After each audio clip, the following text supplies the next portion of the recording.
قرآن میں ارشاد ہوا ہے وَإِنْ عَاقَبْتُمْ فَعَاقِبُوا بِمِثْلِ مَا عُوقِبْتُمْ بِهِ، اگر تم بدلہ لو تو اسی کی مثل بدلہ لو جو تمہارے ساتھ کیا گیا ہے، جیسا کوئی کرے ویسا تم کر سکتے ہو۔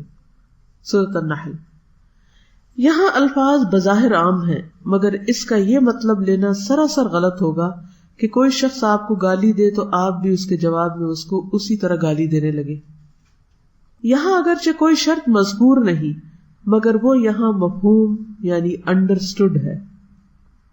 وہ شرط یہ کہ تم جو بدلہ لو وہ اسلامی اخلاق کے دائرے میں ہو، نہ کہ اس سے باہر۔ معروف اخلاقی حدود کے اندر رہتے ہوئے ہی ہم اپنے کسی مخالف کا جواب دے سکتے ہیں، نہ کہ معروف اسلامی اور اخلاقی حدود کے باہر۔ کوئی بھی کام کرنا ہو تو اس کے لیے ود ان لمٹس کرنا چاہیے، باؤنڈریز کے اندر کرنا چاہیے۔ مثلا کسی نے ہمارے خلاف نعرہ لگایا تو ہم اس کو پتھر نہیں مار سکتے۔ کسی سے ہم کو اصولی اختلاف ہے اصول کی بنیاد پر، تو ہم الزام تراشی کے انداز میں اس کا جواب نہیں دے سکتے۔ کسی قوم کے ایک فرد نے زیادتی کی ہے تو ہم اس قوم کے دوسرے افراد سے اس کا بدلہ نہیں لے سکتے۔ کسی قوم کے ایک فرد نے زیادتی کی ہے تو ہم دوسروں سے نہیں بدلہ لیں گے، یہ مطلب ہے۔ کسی نے الفاظ کے ذریعے ہماری دل آزاری کی ہے تو ہم گولی اور بم سے اس کو سزا نہیں دے سکتے۔ کسی نے ہم کو مالی نقصان پہنچایا تو ہم اس کو قتل کر کے اس سے انتقام نہیں لے سکتے۔ اسی کے ساتھ اس کو بھی اچھی طرح سمجھ لینا چاہیے کہ بدلہ لینے کی بھی ایک حد ہے۔ مومن اسلامی اخلاق کے باہر جا کر کسی سے بدلہ نہیں لے سکتا۔